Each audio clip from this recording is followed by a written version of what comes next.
Si vous deviez revivre sous la forme d'une plante et qu'on vous donne à choisir, être une herbe ou un arbre, peut-être choisiriez-vous d'être un être fantôme.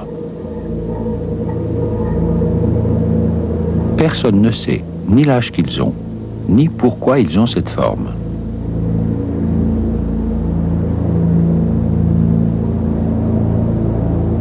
On a émis bien des hypothèses, dont celle d'une mutation survenue il y a plusieurs siècles.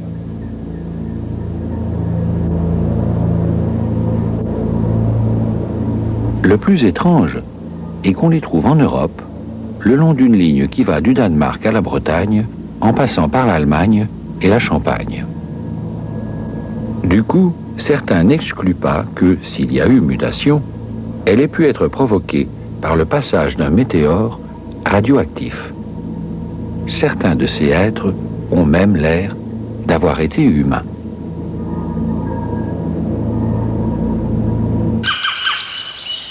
Mais peut-être choisiriez-vous plutôt de revivre sous la forme d'un chêne. C'est grand, c'est fort, c'est beau, ça vit longtemps. Une fois vieux, ça reçoit des visites. Celui d'Allouville, par exemple, dans le nord de la France, a plus de 900 ans. Du temps de la guerre de 100 ans, il en avait 200. C'est donc décidé. Vous allez connaître la force tranquille du Quercus robur. Pour commencer, vous êtes un gland. Vos parents vous ont bourré d'amidon, de quoi démarrer et tenir 2 ans.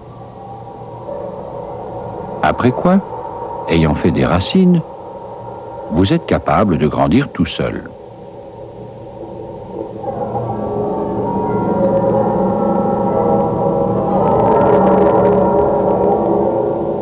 Ce qui ne se fait pas en 2 temps et 3 mouvements.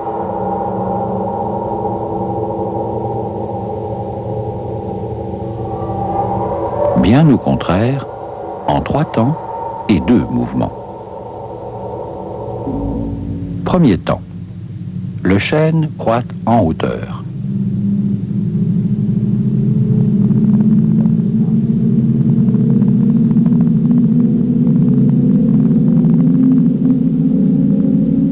Deuxième temps, il croît en largeur.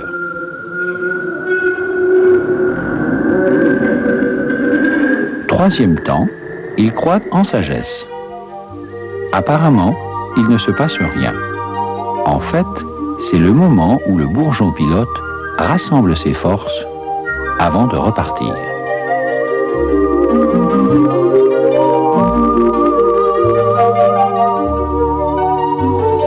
Un problème après l'autre, qui veut vivre longtemps ménage ses efforts. Où sont les plus vieux chênes vivants? Celui-ci est en Hongrie. Il aurait 1000 ans.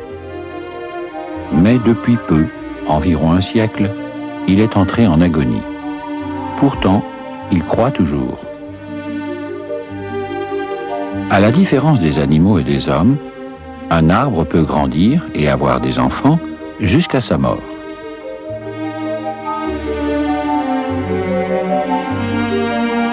Mais il lui faut puiser l'eau et les sels minéraux de plus en plus profonds, dans un espace de terre de plus en plus appauvri.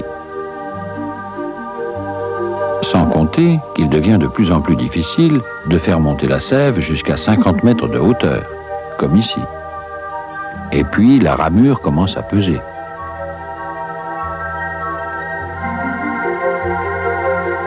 Un tel vieillard, pour lui-même, devient de plus en plus un poids mort, ou plutôt un bois mort. Car un grand arbre, même en bonne santé, est toujours un arbre mort aux 3/4. Tout l'intérieur du tronc est fait de cellules mortes. Il n'y a de vivant qu'un mince anneau de cellules où la sève circule sous l'écorce. Dès qu'elle commence à moins circuler, arrivent les champignons, puis les insectes xylophages, c'est-à-dire mangeurs de bois. comme le cérambix, qui commence à pondre sous son écorce.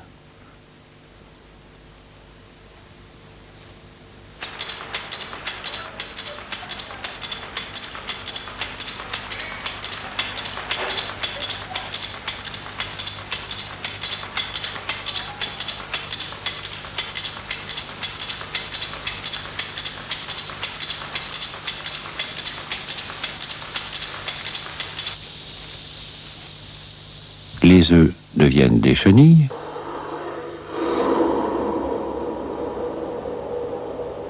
Et là, c'est le massacre.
La pancarte dit en hongrois « Chêne de Milan, pitié pour lui ».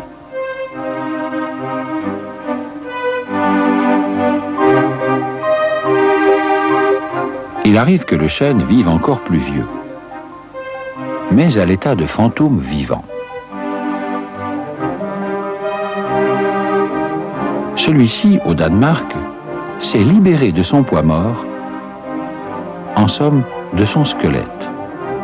Toute la partie intérieure du tronc a disparu.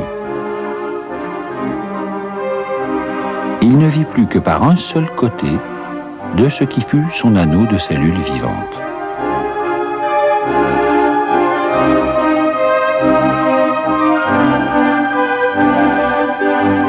On lui donne 2000 ans. C'est sans doute le chêne le plus vieux du monde. C'est un miraculé quand on sait que pour construire un seul vaisseau de haut bord au XVIIIe siècle, on abattait 3000 chênes qui donnaient chacun 200 mètres de planche. On abattait aussi 40 pins pour la mâture d'un vaisseau. Résultat, voici l'un des derniers pins géants de Nouvelle-Zélande. Le kauri, 60 mètres de hauteur. Tellement abattu qu'à la fin du XXe siècle, il n'en reste qu'un ou deux exemplaires de cette taille.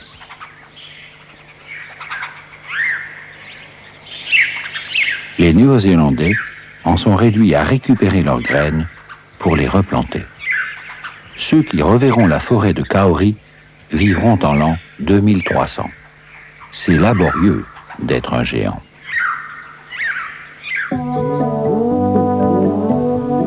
Ça l'est beaucoup moins, finalement, d'être une herbe annuelle. On part d'une graine, on meurt, on repart d'une graine, et pour grimper, au lieu de travailler en lenteur et en force, on le fait en souplesse, en astuce et en rapidité.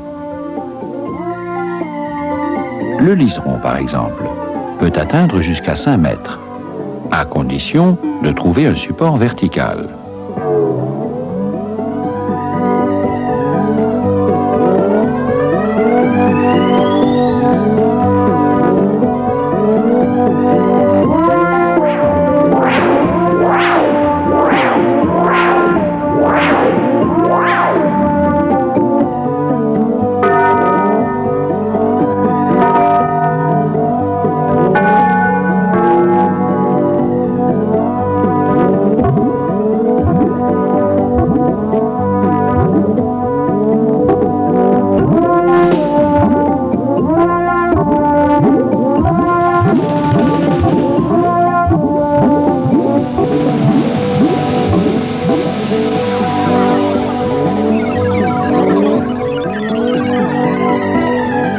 Un botaniste tchèque, le professeur Tsalabek, a passé des années à essayer de comprendre pourquoi le liseron tourne à gauche.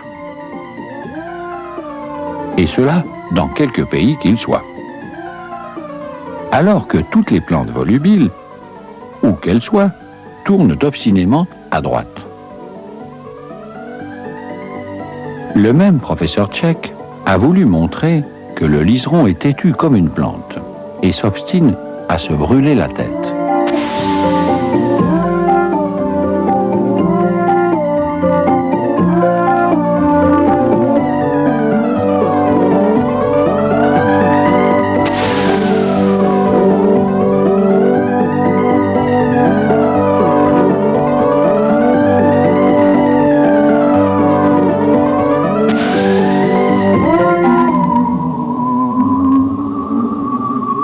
Moins cruelle, mais fatigante pour ce pauvre liseron, est cette épreuve qu'on lui a fait subir en France, pour voir s'il pouvait grimper après n'importe quoi.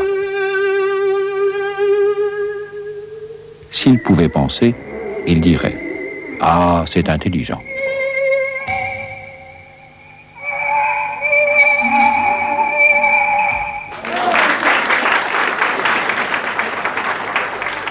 Maintenant, s'il vous plaît, un peu de silence pour permettre à ce haricot de tenter le record de la performance volubile. Pour l'instant, il se chauffe.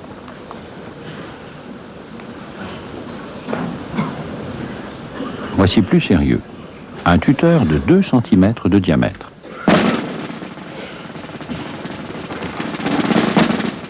Oui, il y arrive. Mais c'est dur. Mesdames et messieurs, ce haricot grimpant va devoir maintenant affronter devant vous un tuteur de 8 cm de diamètre.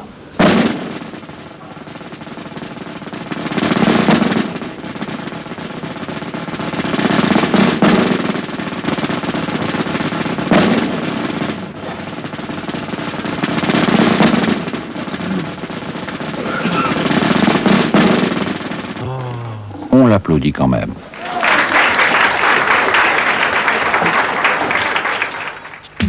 Et si vous doutez de l'ingéniosité des herbes grimpantes, voyez celle de la courge. D'abord, elle se fixe.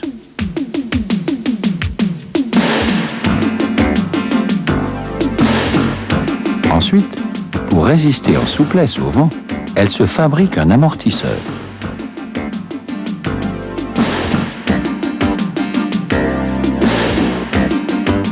Une fois sa vrille accrochée, elle se rapproche du support en formant une série de tours dans un sens et une série de tours dans l'autre.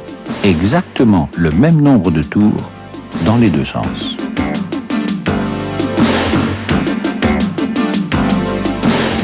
Pour ce qui est de la souplesse et de l'imagination, c'est l'arbre, il faut bien l'admettre, qui doit s'incliner devant l'herbe.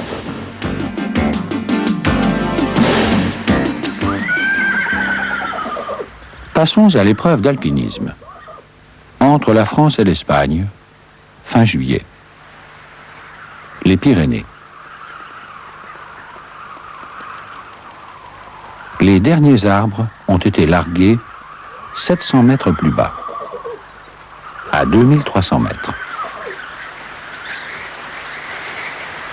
Ici, nous sommes à 3000. On n'y a guère, certains étés, que 2 semaines de végétation. Sans compter qu'il y a trop de rayonnement solaire, ce qui chauffe le sol, alors que l'air est glacé. Ici, c'est le royaume des herbes, capable de n'offrir qu'un minimum de prise au vent et de faire assez vite une fleur et une graine qui restera planquée les 11/12 de l'année sous la neige.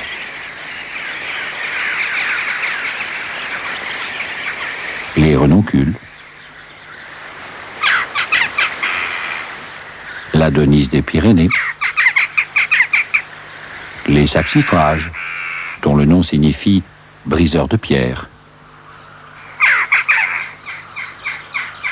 l'ibéris. On n'imagine pas ce qu'il faut déployer comme astuce pour tenir ici. étaler ses racines sous les pierres, comme le gallium.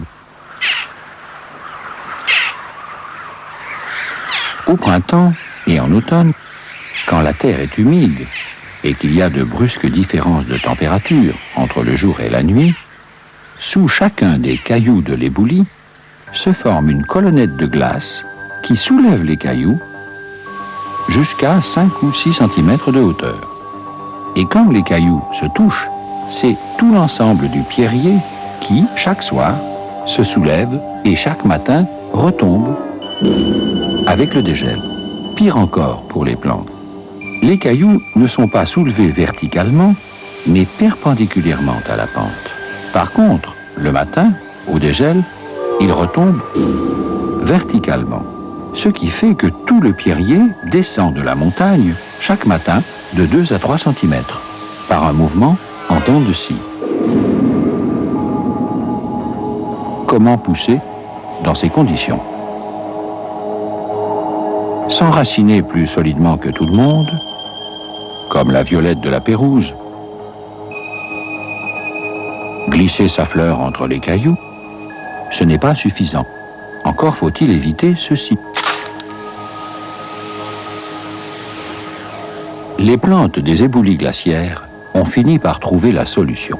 Elles se fabriquent une tige suffisamment longue, souple et résistante, de manière à accompagner le mouvement,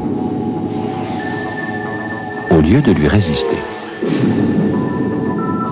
Voici la championne toute catégorie des éboulis, Xathartia scabra. Elle réussit à tenir à plus de 2600 mètres sur des éboulis glaciaires en pente, parfois jusqu'à 45 degrés. Son secret? Le principe de la chaîne d'encre. La Xathartia fait comme les marins, qui filent toujours au moins 4 ou 5 fois plus de chaîne qu'il n'y a de fond. Elle laisse filer jusqu'à 60 cm de tige vers le bas de la pente, poussant ainsi à l'inverse de toutes les autres plantes qui vont toujours vers le haut. Elle résiste ainsi à cette avalanche permanente de terre et de cailloux. De plus, grâce à la souplesse de sa tige, la plante s'arrange pour que sa touffe de feuilles soit toujours au-dessus de ce terrain mouvant. Ainsi, cette herbe a-t-elle appris à s'installer là où aucun arbre ne tiendrait. Là encore, avantage à l'herbe. Passons à l'épreuve de natation. Nous sommes en Roumanie, dans le delta du Danube. Après 2850 km à travers l'Europe, ce fleuve emporte avec lui 70 millions de tonnes d'alluvions par an. C'est un continent en marche. Il emporte aussi, arrachés à ses rives, des rhizomes de roseaux. Les alluvions se prennent dans ces rhizomes, finissent par former un sol. D'autres plantes s'installent sur ces radeaux vivants, qui s'agrandissent parfois jusqu'à pouvoir accueillir des passagers.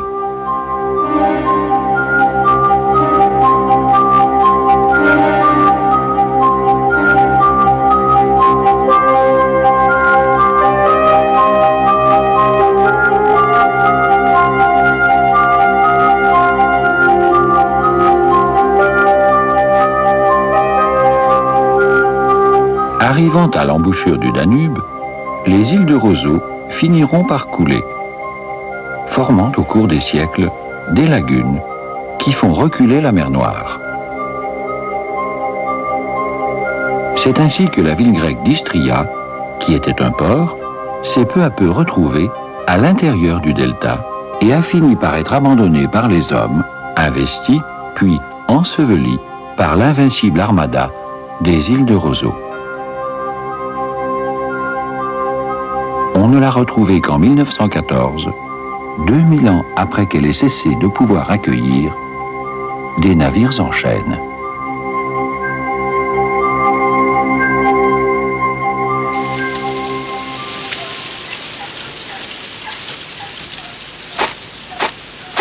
Le bambou, qui est une herbe comme le roseau, une graminée, fabrique cependant du bois, mais juste assez pour une tige mince et creuse renforcés par des nœuds. Énorme économie d'énergie et de poids mort. La force de l'arbre, la souplesse de l'herbe. Mais enfin, direz-vous, toutes ces herbes dont vous parlez sont fragiles. Que l'eau vienne à manquer, elles meurent. L'herbe, plus vite que l'arbre, est tuée par la sécheresse. C'est vrai. Voici une balsamine, soumise par un chercheur à l'épreuve de la soif. La première fois, elle s'en tire.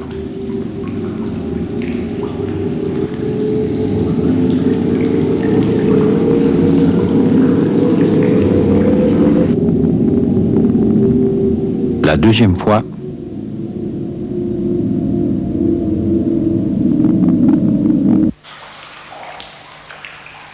péniblement.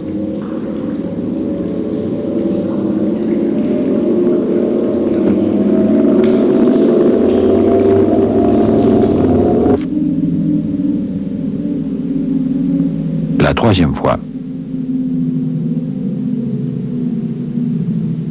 c'est trop.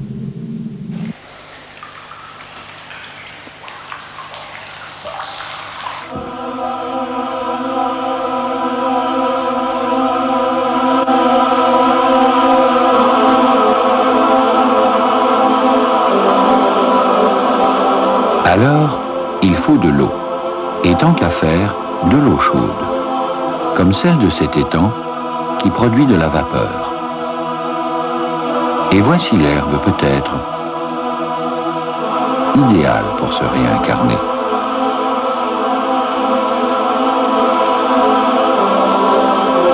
Chinois, hindous, égyptiens et chrétiens ont vu dans le lotus une plante symbolique. Il commence par se libérer de la boue, puis se purifie dans l'eau, avant de s'épanouir à l'air et à la lumière. Il symbolise la transformation de la matière en esprit. Il fait le voyage entre les 4 éléments: la terre, l'eau, l'air, le feu, celui du soleil ou, comme ici, du cœur de la terre. Dans le nord de la Roumanie, miraculeusement, un étang s'est formé à partir d'une source thermale, grâce à quoi, depuis des centaines de milliers d'années, même pendant les glaciations, chaque année, fleurit un lotus. Il vit dans les conditions mêmes qui ont favorisé, il y a 4 milliards d'années, l'apparition des premières algues unicellulaires. Celle du début de l'aventure des plantes.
14 novembre 1963.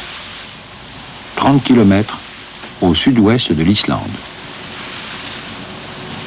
Un pêcheur trouve que la mer est bizarre.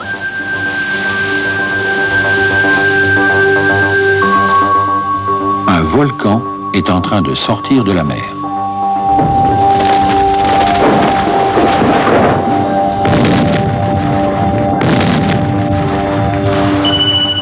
Les Islandais le nomment Surtsey, en l'honneur de Surtur, le dieu du feu, dans la mythologie scandinave.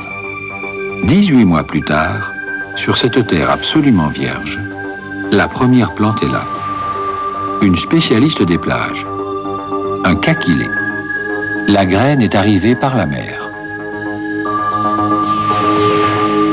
2 ans plus tard, été 1967, arrivée d'une deuxième spécialiste des plages, Onkenia, du nom du botaniste allemand Onkeni. En anglais, Sea Rocket, fusée de la mer. À cause de la rapidité avec laquelle elle peut envahir une plage, en se reproduisant par stolons.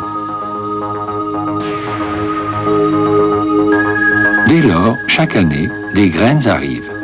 Un oiseau migrateur, épuisé, vient mourir en été. Dans son gésier, on trouve du sable ne pouvant venir que d'Écosse, et une graine, celle de l'élime des sables. Elle a voyagé avec l'oiseau, et son cadavre lui a servi d'engrais.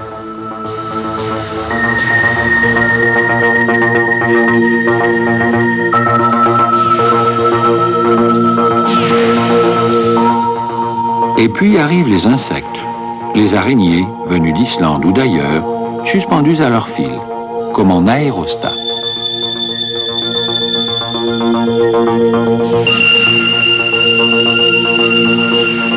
Juin 1978. Arrivée de la matricaire maritime, ou camomille des sables.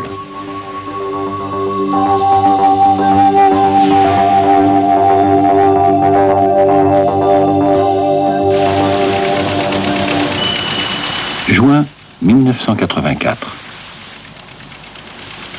20 ans et 6 mois après que le volcan ait surgi de la mer, une équipe de l'Aventure des Plantes obtient l'autorisation exceptionnelle de débarquer. Depuis 1963, l'île a été interdite à tout visiteur, à l'exception du botaniste islandais qui vient une fois par an et encore, quand la mer le permet. Notre équipe a dû s'engager à débarquer avec des vêtements stérilisés, à n'apporter aucune graine, aucune parcelle de terre étrangère sur la semelle des souliers, et à s'abstenir d'abandonner le moindre déchet organique, sous quelque forme que ce soit.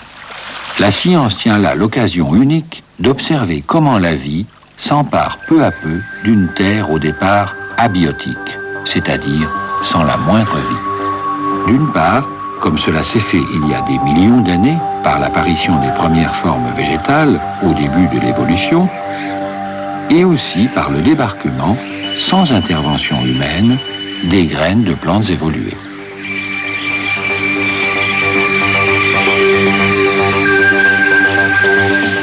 Et tout de suite, sur la plage, la voici la fusée de la mer. Onkenia peploides.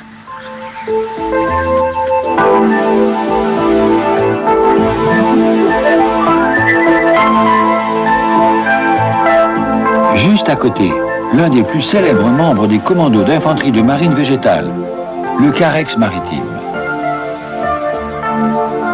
Sa graine, pour s'implanter sur la plage, profite de la protection de Onkenia, comme un fantassin derrière les blindés.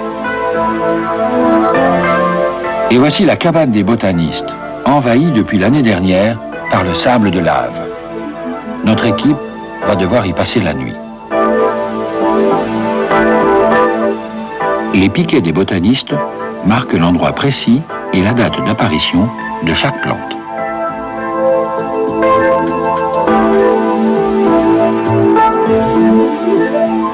Au pied de cette touffe de carex, les restes d'un nid et d'un poussin mort. Son petit cadavre est devenu de l'engrais. Ce bébé, en mourant, a donné de la vie, comme les restes de poissons pêchée par ses parents. De plus, la chaleur d'un nid crée un microclimat qui favorise la pose d'une graine. La vie, pour apparaître, saisit le moindre prétexte. Et voici le radeau Kon-Tiki, des œufs de raie déposés par la mer sur une plage d'Islande, d'Écosse ou du Danemark, remportés par la marée et qui ont dérivé jusqu'à Surtsey, amenant avec eux des graines de graminées accrochées à leurs aspérités. Un peu partout, la plante Ronkenia fait comme des taches d'huile qui s'élargissent d'année en année autour des points de départ marqués par les botanistes. Le Sea Rocket des Anglais, la fusée de la mer, est en train de coloniser l'île créée par Surtsey, le dieu du feu. Quant au Carex, il la suit comme un chien dent qu'il est. Mais voici la petite dernière de Surtsey, Cardaminopsis petrea, le cresson des pierres, signalé pour la première fois en 1975. Comment est-il arrivé? Mystère. Quant à cette plante, Mertensia maritima, la forme de ses feuilles lui permet de retenir la moindre goutte d'eau.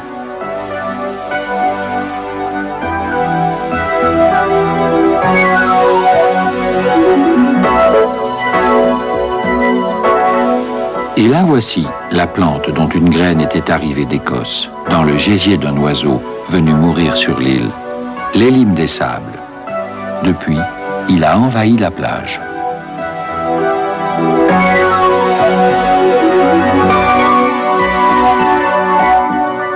Allons voir dans le cratère.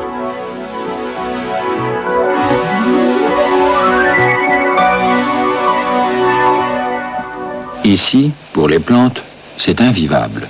C'est encore fumant, les oiseaux ne font pas leur nid, la mer n'apporte rien, mais l'humidité a permis l'installation des mousses. Et surtout, du pionnier des pionniers dans l'aventure végétale, le lichen. Nous sommes à l'autre bout du monde, dans l'hémisphère sud, au sommet d'un autre volcan, celui de l'île de la Réunion. Sa dernière éruption date de 1977.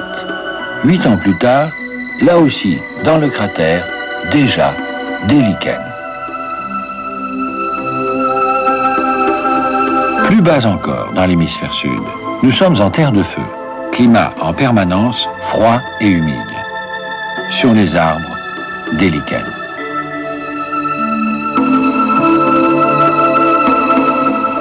Enfin, nous sommes sur le toit du monde, dans l'Himalaya, aux sources du fleuve jaune. Ici, rien ne pousse, sauf des lichens.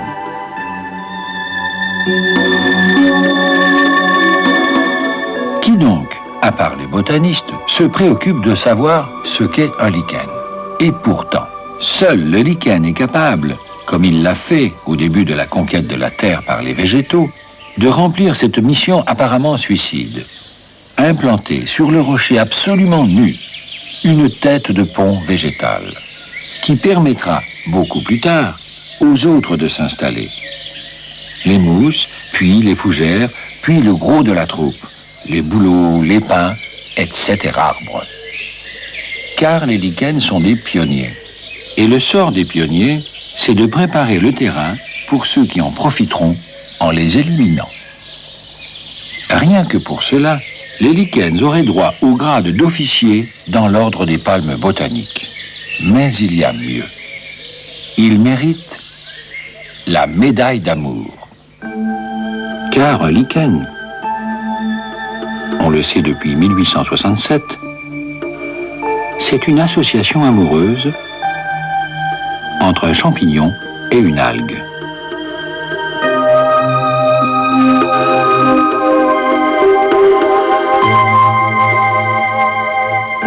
Ce que nous voyons, la partie apparente, c'est le champignon. C'est lui qui s'agrippe au rocher, le rongeant peu à peu. Mais les champignons, comme les animaux et les hommes, ne savent pas faire la photosynthèse pour se nourrir. C'est pourquoi ils offrent abri, protection et humidité à des algues unicellulaires qui, en échange, leur fournissent des sucres. C'est ce mariage réussi qu'on appelle un lichen. Agnès Le Trouit est une spécialiste française des lichens, mondialement connue. Depuis son enfance, elle rêve de devenir microscopique pour descendre à l'intérieur d'un lichen. Ce rêve, avec sa complicité, nous allons le réaliser. Agnès a choisi d'explorer, comme une spéléologue, ce lichen que voici, qu'on appelle un parmélia. On le trouve un peu partout, sur le tronc des arbres ou sur les rochers. Votre attention, s'il vous plaît. Agnès va se réduire, sous vos yeux, à la taille de 5 millièmes de millimètre. Agnès, au pays des lichens, première mondiale. 5, 4, 3, 2, 1, top.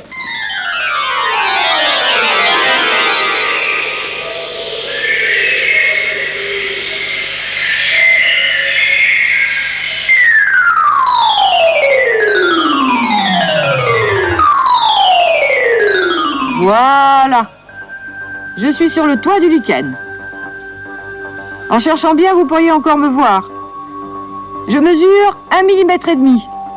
Il faut que je trouve un petit trou pour descendre plus bas à l'intérieur.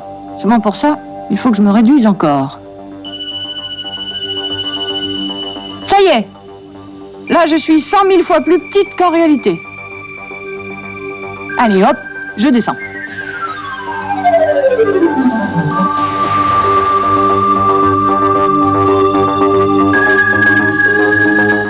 Oh là là, c'est déjà très beau.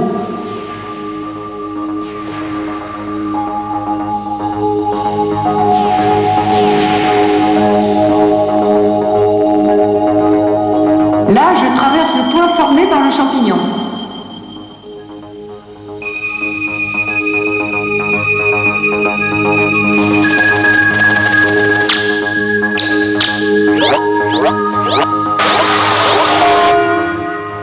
Agnès, ça va? Ça va, ça va. Ouh là là, je vois les cristaux. Ça, ce sont des réserves de nourriture que fait le champignon. Il ne les fait qu'en association avec les algues. Oh, ça y est, je les vois. Je vois les algues.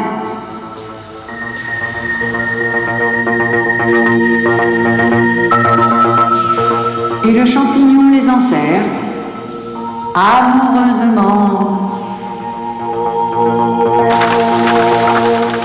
Ah, ça c'est chouette. Il pleut dehors. Tout est en train de se gonfler d'eau. J'ai une algue là devant moi. Elle est toute contente.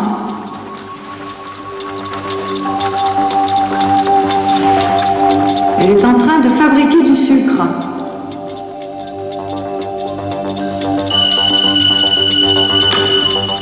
Ah, ça, aucun doute s'en est. Et le champignon en profite à son tour. Elle le nourrit.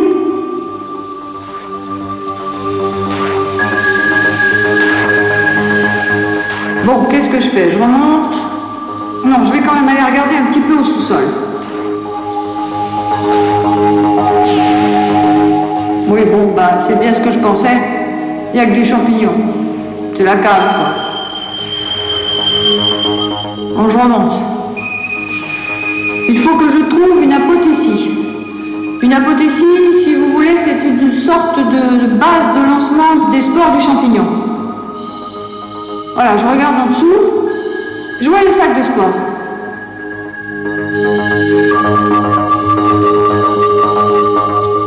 Ça y est, les sacs se vident. Ils projettent les spores à l'extérieur. Ah ça, je remonte, hein. Je veux voir ça du dehors. Ça y est, je suis dehors. Agnès est à nouveau sur le toit du lichen. Et comme elle mesure toujours 5 millièmes de millimètre, elle va en profiter. Agnès est partie avec une spore du champignon jusqu'à l'altitude stratosphérique de 15 mm, ce qui suffit, avec l'aide du vent, pour la faire retomber en dehors du lichen, sur le rocher nu. C'est là que la spore du champignon commence à se conduire comme une idée qui germe. Trouver une algue unicellulaire et célibataire, et conclure avec elle un nouveau mariage, un nouveau lichen.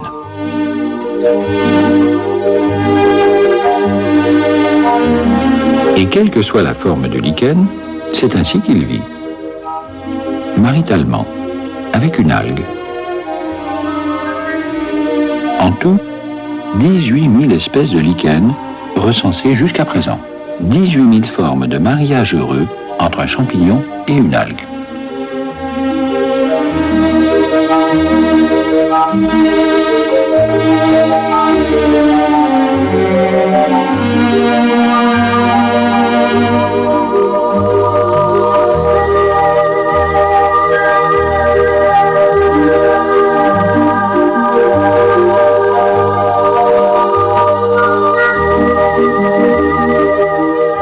Mais hélas, un lichen est plus sensible à la pollution que n'importe quel autre végétal.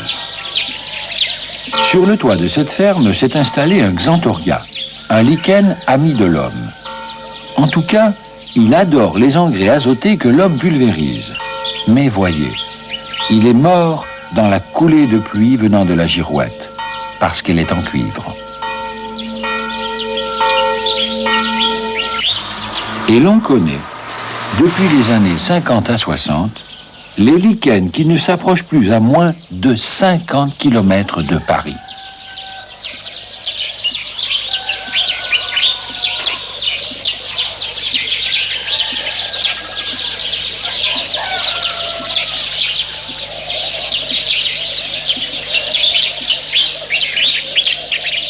Ceux qui s'aventurent encore jusqu'à 20 ou 30 km.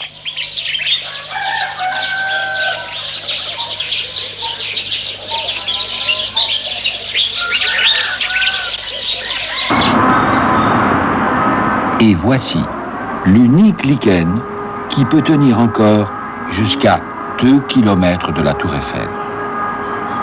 Le Lechanora.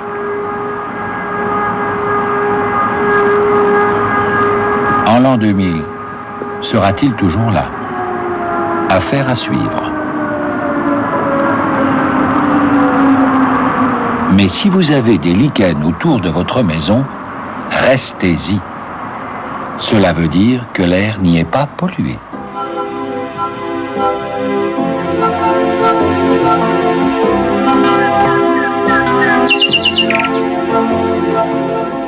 Mais voici le plus incroyable. Quand Agnès nous a demandé, c'était son rêve, de la faire voyager avec la spore d'un champignon, elle ne savait pas, nous encore moins, que la réalité dépassait notre fiction. Nous avons le regret de vous dire que nous sommes dans une bouse de vache. Ce champignon d'1 millimètre de haut est un spécialiste des bouses de vache. Or, il doit remplir une mission impossible. Comment, de la vieille bouse de vache surpeuplée où il se trouve, faire passer ses bébés dans une bouse de vache toute neuve? C'est simple, en les faisant avaler par une vache. Oui, mais jamais une vache ne broute l'herbe qui pousse dans une bouse de vache. Pas folle, la vache. C'est pourquoi, en faisant éclater, grâce à la pression d'un liquide, les capsules qui sont en haut de ces minuscules petites bouteilles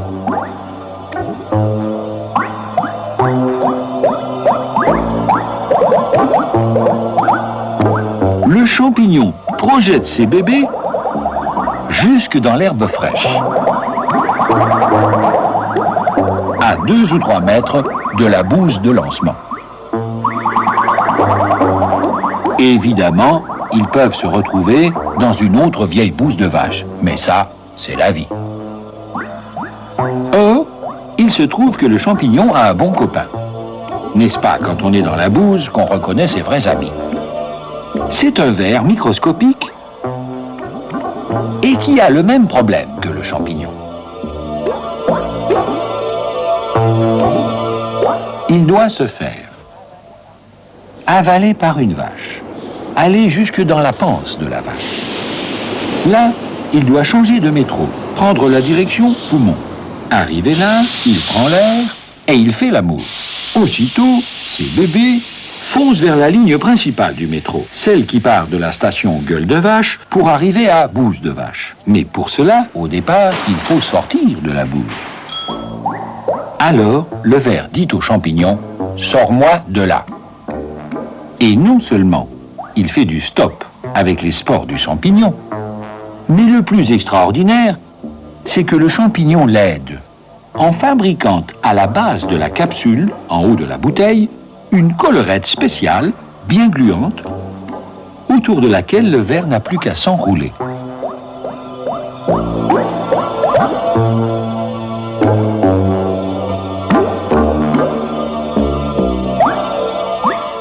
Dépassé, Agnès.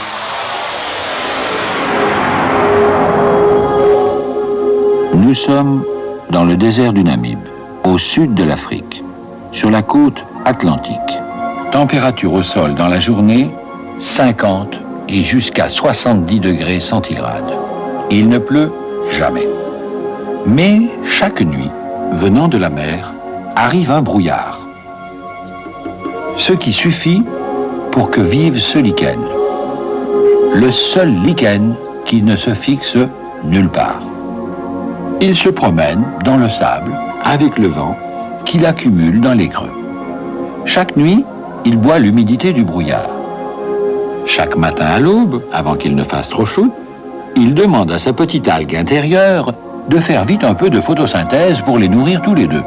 Et à 9 h du matin, tous les matins, il fait le mort. Il se recroqueville totalement, ce qui protège l'algue du soleil trop fort. Et dans la nuit, il se regonfle et reverdit, comme on le voit ici quand on l'asperge d'eau.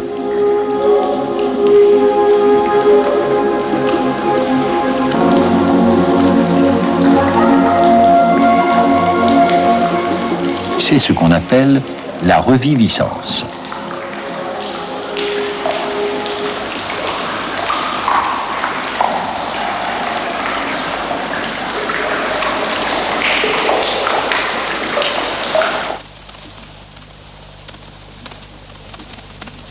Et pour finir, voici une devinette. Vous avez devant vous des vrais cailloux et des faux cailloux. Les faux sont des plantes qui, dans ce même désert du Namib, prennent la forme et parfois jusqu'à la couleur des cailloux au milieu desquels elles poussent, en s'enfermant, pour lutter contre la chaleur, dans une enveloppe cireuse. Vous avez deviné? Alors attention. Top! On les appelle des lithops, ou plantes cailloux.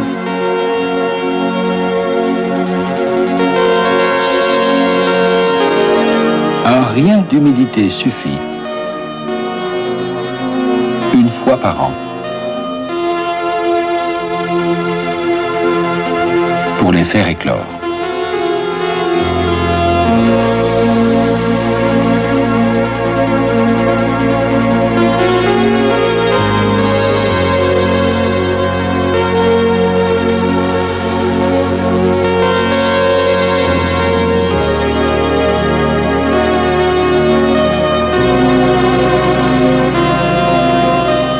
Les plantes cailloux, comme les lichens, sont des pionniers. Elles poussent là où aucune autre plante ne pourrait tenir. Par contre, en s'adaptant à des conditions aussi extrêmes, elles ne risquent pas la concurrence.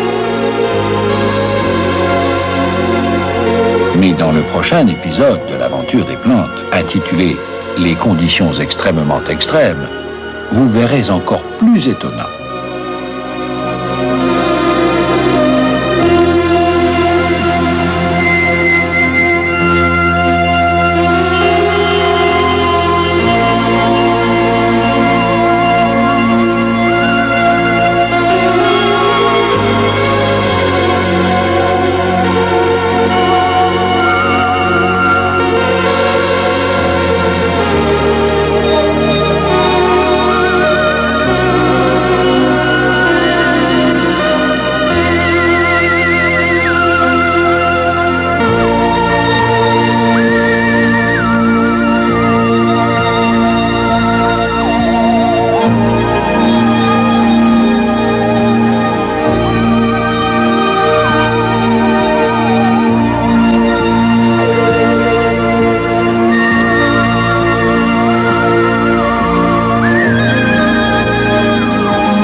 Si les plantes avaient un compteur d'eau et que le ciel décide de leur faire payer la pluie, elles seraient en droit de lui faire un procès.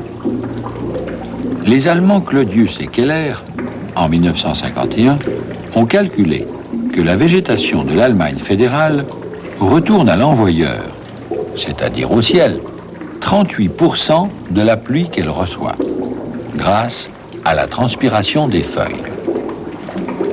Un seul hectare de la France profonde, celle qui favorise la végétation superficielle, transpire en moyenne et par an 4000 tonnes d'eau, puisque les plantes, avec la pluie, refabriquent des nuages, donc de la pluie. On peut dire que plus il y a de plantes, plus il pleut, et que plus il pleut, plus il y a de plantes. Bref, plus il y a de plantes, plus il y en aura, comme l'argent appelle l'argent.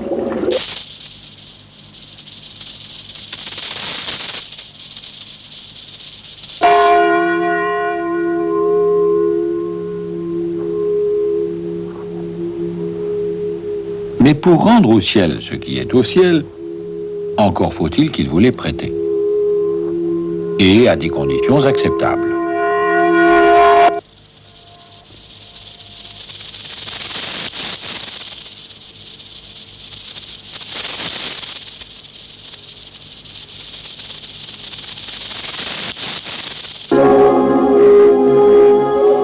Le désert du Namib, au sud-ouest de l'Afrique, près de l'Atlantique.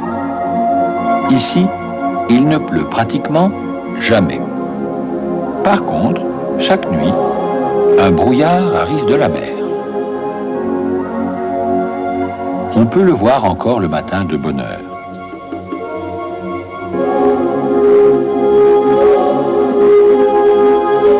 Après quoi, la terrible chaleur le fait évaporer jusqu'à 70 degrés centigrades à la surface du sol. Comment vivre dans ces conditions?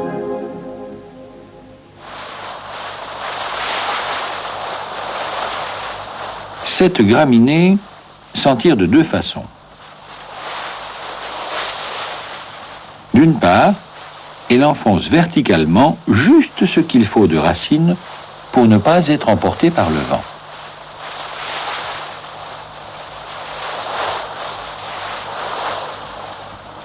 D'autre part, elle en étale au contraire un maximum juste sous la surface du sable, entre 1 et 10 cm et jusqu'à 20 mètres autour d'elle, pour absorber le plus possible, avant qu'il ne s'évapore, le brouillard qui imbibe chaque nuit la couche superficielle. Les animaux, eux aussi, ont dû s'adapter. Ce lézard sort de la dune le matin. Pour se réchauffer au soleil, il lève les pattes tant que la température du sable n'est pas assez élevée.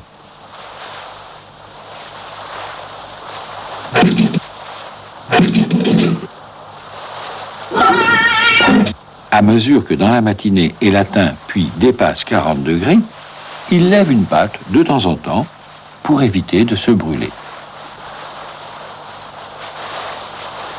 Ce qu'on appelle une gymnastique de thermorégulation. Quant à ce coléoptère, il grimpe sur la dune et lève son derrière face au brouillard. Il récupère ainsi l'eau qui lui dégouline le long du dos.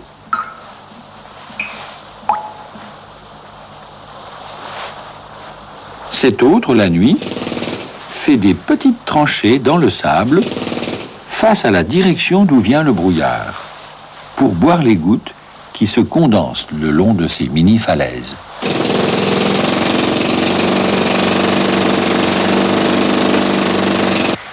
Mais c'est ici, sur cette côte atlantique, entre le sud de l'Angola et le nord de la Namibie, si déserte qu'on l'appelle la côte du squelette, qu'en septembre 1859, le botaniste allemand Wellwich découvrit la plante la plus étrange qu'on ait jamais vue.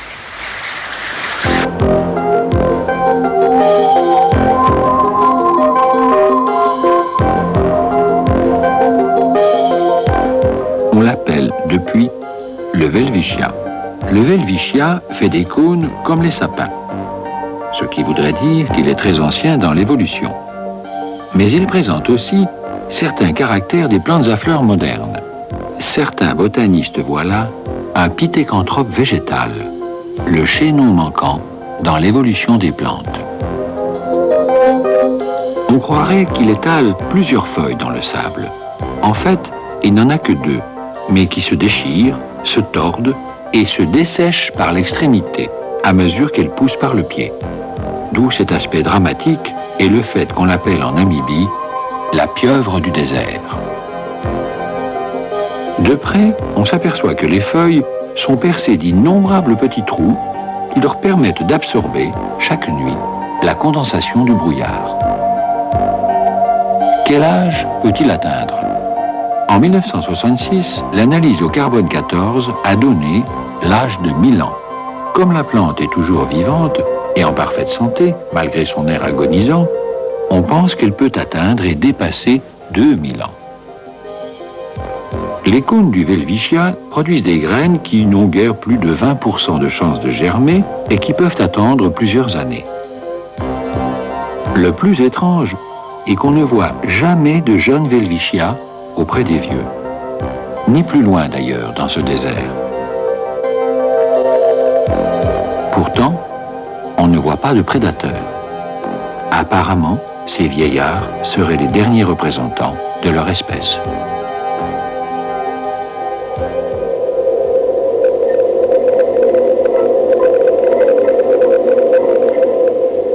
C'est encore dans ce désert d'Afrique du Sud que l'on rencontre ces plantes qu'on appelle les mésembryantèmes et dont le problème peut se traduire ainsi.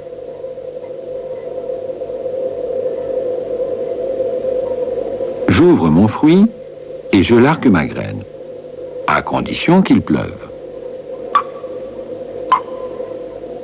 Je rêve où il pleut. Allez hop, j'ouvre mon fruit.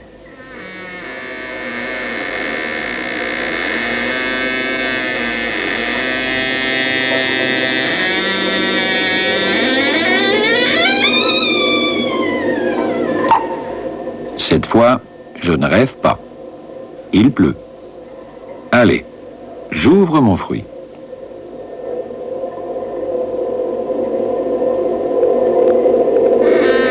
Ah ben zut alors, il ne pleut plus. Je ne vais pas larguer ma graine pour un pipi d'oiseau. Elle ne germerait pas. Allez, on remballe.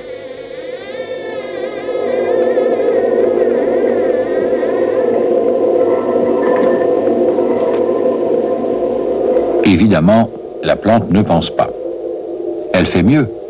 Elle agit par hypersensibilité à l'hygrométrie. Cette fois, vous allez voir reconstituer ce qui se passe quand il pleut vraiment.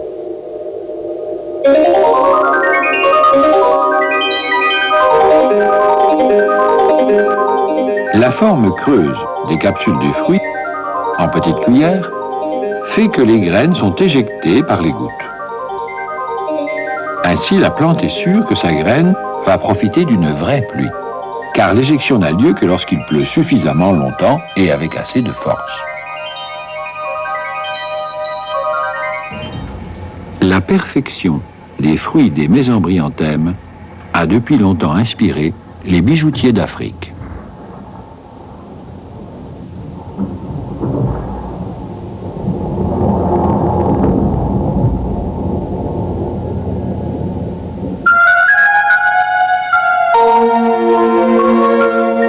En pays tempéré, les plantes à fleurs, chaque année, connaissent une autre sécheresse, celle de l'hiver. Même s'il y a du soleil, le gel empêche les racines d'absorber de l'eau. La réponse des crocus et des perce-neige est d'emmagasiner de la nourriture et de l'eau dans un bulbe sous terre.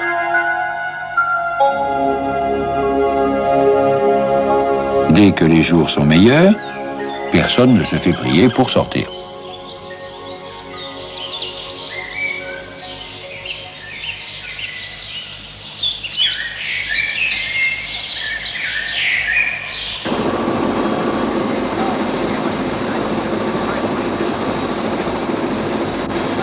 Mais il arrive qu'il fasse froid là où il ne devrait pas. Voici le célèbre jardin exotique de Monaco.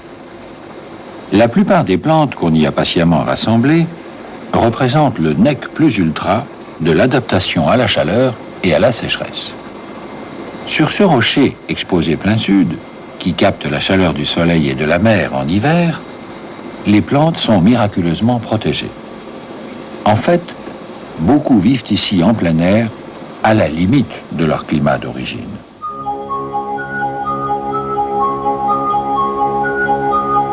« 9 janvier 1985. Alerte à Monte-Carlo. Qu'il neige ici très légèrement pendant 1 heure certaines années, cela peut arriver.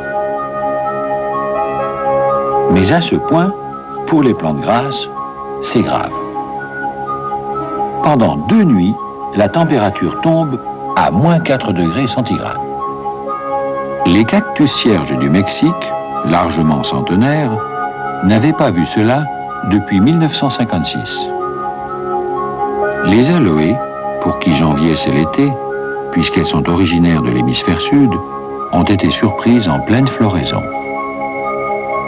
Ces plantes, qu'on appelle communément grasses, et que les botanistes préfèrent dire succulentes, se retrouvent soudain dans la situation d'un Mexicain torse nu au pôle Nord. Marcel Krönlein et ses jardiniers sauveront le jardin.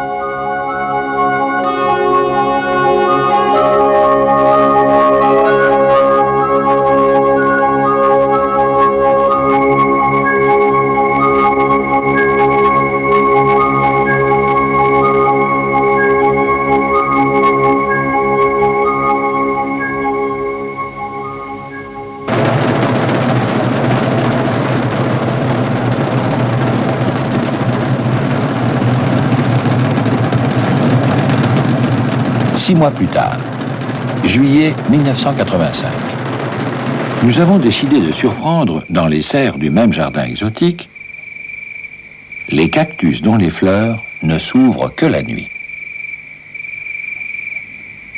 Parce que là où ils vivent d'habitude, dans la chaleur de la journée, elles mourraient.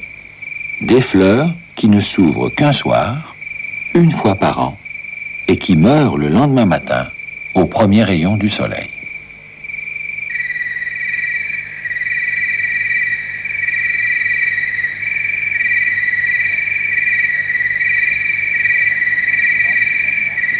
Vatricania guanteri, un céréus du Pérou et de Bolivie. Les poils sont là pour protéger le bouton floral dans la journée, du côté du soleil dominant.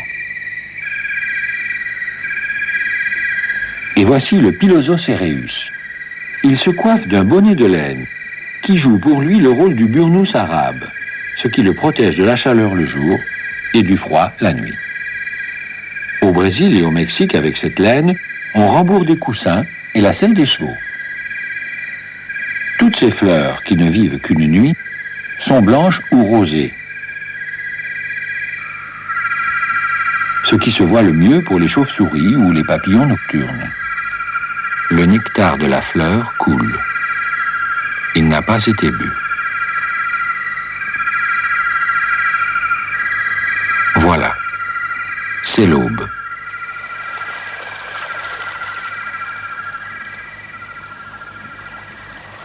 Mais pour survivre, il ne suffit pas d'ordonner à ces fleurs de ne sortir que la nuit.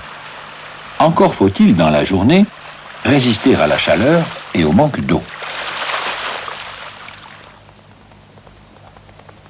Pour cela, les cactus ont toutes les astuces.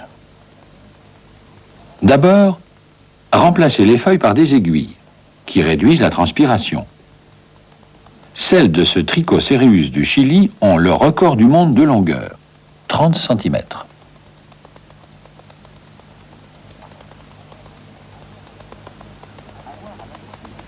Avoir à la fois des épines et des feuilles château d'eau. Mais disposer celles-ci comme des stores verticaux.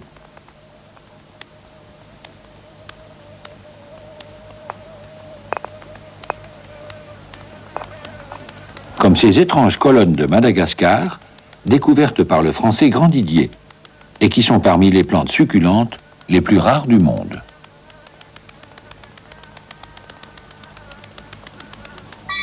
Se disposer en côte, pour n'être jamais ensoleillé au même endroit.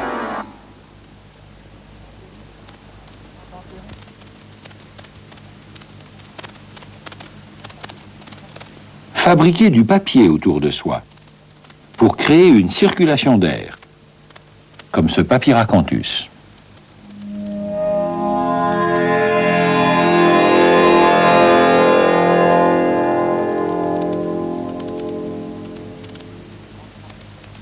Transformer sa tige en citerne, comme ce Pachypodium. En français, pied d'éléphant. Autre trouvaille, non moins géniale, l'avortia. Là où il pousse d'habitude, en Afrique du Sud, les rayons du soleil sont trop violents. Alors, il a appris à vivre enfoui dans le sable, ne laissant affleurer qu'un toit. Mais dans ce toit, il dispose des cristaux d'oxalate de calcium qui arrêtent les rayons ultraviolets. L'avortia, ainsi, peut faire tranquillement sa photosynthèse au sous-sol. Par contre, au moment voulu, sa fleur a la permission de sortie pour aller séduire l'insecte. Voici un autre avortia qui, au lieu d'un toit, se fabrique des coupoles vitrées.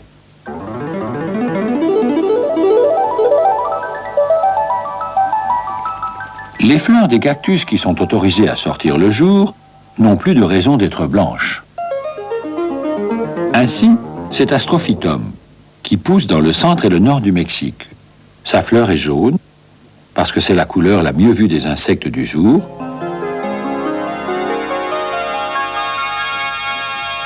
Et aussi un peu rouge, ce qui attire le plus les oiseaux.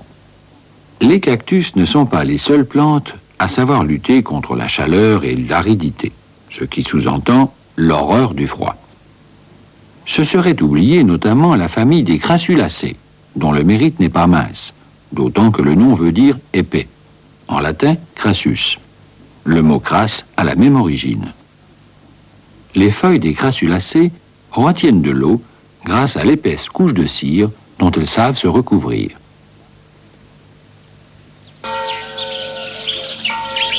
La plus familiale de la famille des Crassulacées, en Europe, c'est la joubarbe des toits. Son nom français viendrait de Jovis barba, barbe de Jupiter, maître du ciel et des éclairs, parce qu'on croyait jadis qu'elle détournait la foudre. L'empereur Charlemagne avait fait crier, sur tous les toits, d'en avoir chacun sur le sien. Elle y poussait d'autant plus volontiers qu'à l'époque, ils étaient de pierre plate ou de chaume, ce qui les consolidait et les protégeait du ruissellement de la pluie. Le plus étrange est qu'il suffit d'une feuille fraîche de joubarbe pour soulager une dartre, une piqûre d'insecte ou une brûlure, ce qui s'accorde bien avec le fait qu'elle se nourrit de quelques grammes de terre, de grands soleils et de très peu d'eau. Plus un été est sec, plus elle aura de jolies fleurs. La joubarbe n'est d'ailleurs pas la seule de la famille des Crassulacées à savoir vivre sur les toits. Aux îles Canaries, l'aéonium, à l'occasion, peut en faire autant. Mais voici la plante qui devait nous réserver la plus belle surprise. Le mélocactus.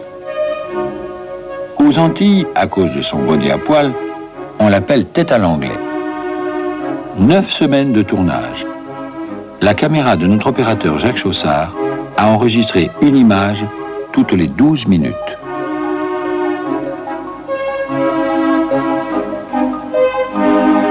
Et si vous voyez des fleurs mourir à peine écloses, c'est qu'en réalité, elles ne vivent que durant 2 ou 3 heures d'une après-midi. Et cela, une fois par an.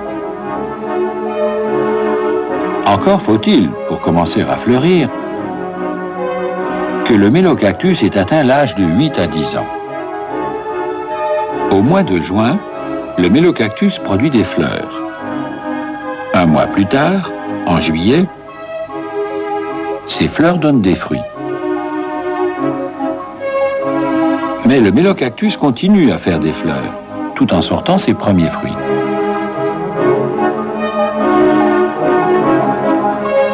Il donne à ses fruits une forme de fuseau, ce qui lui permet de les expulser plus facilement en se contractant sous l'effet des variations d'humidité.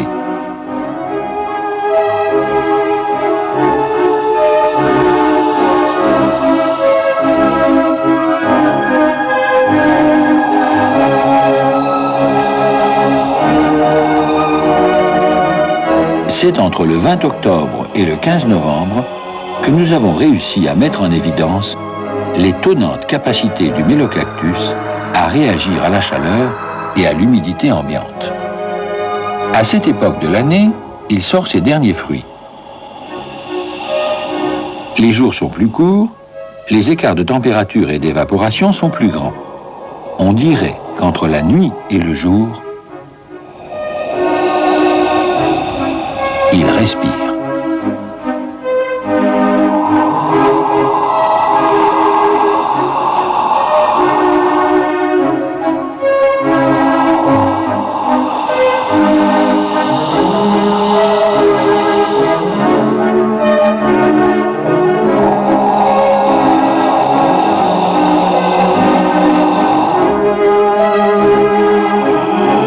C'est notre caméra qui l'a mise en évidence.